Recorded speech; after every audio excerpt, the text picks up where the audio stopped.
Hi, my name's Ben King. I'm married, I'm a father of three, I'm a member of the church here in Australia, and I'm a filmmaker. I always had a desire, I guess, to help in whatever way I could to help alleviate poverty and malnourishment in the world. Ever since I was a young boy in the 1980s, growing up, I was watching some of those World Vision commercials that I used to see on television portraying starving children and families in Africa.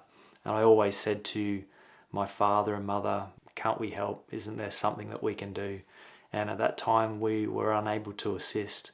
But I'm so grateful in 2012 when I was introduced to the Liahona Children's Foundation that I saw an opportunity to be able to volunteer and assist in some small way.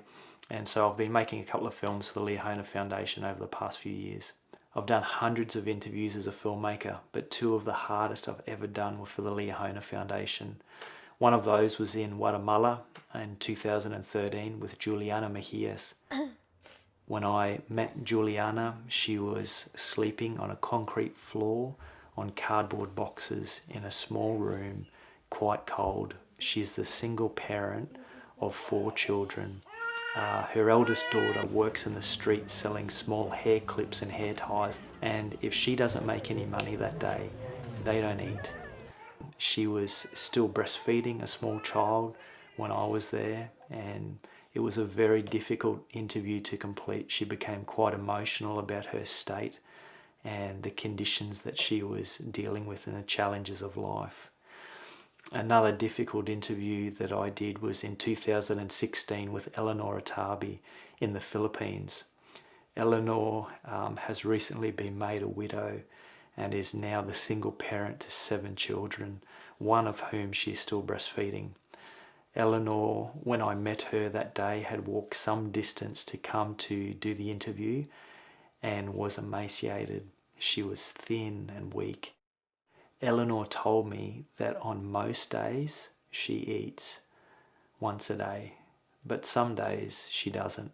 That was so hard for me to accept that fact that this beautiful mother of 7 children couldn't eat sometimes during the week, and who was probably working in a cane field. The island where they live has sugar cane as the biggest industry, and the cane farmers earned less than $1 American a day.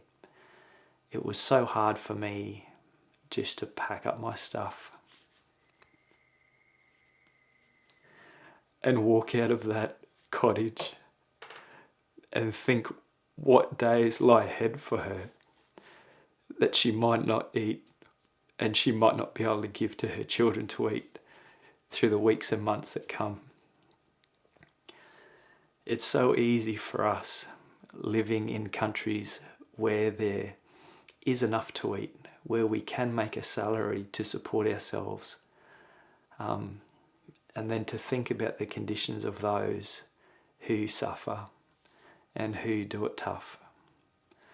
I'm just so grateful that I'm able to, in some very small way, contribute to sharing this message. If you can't see the people that you see in some of these films, I want you to know that I do. And I've spoken to them. And I know what they suffer. And I know what they go through. And there is nothing more that I would rather do than to help these people. They need us, and anything, any way that we can contribute, big or small, makes a great difference in their lives. Thank you so much for anything that you can do. I hope you have a great night tonight at the Hunger Banquet and that you enjoy yourselves with your families.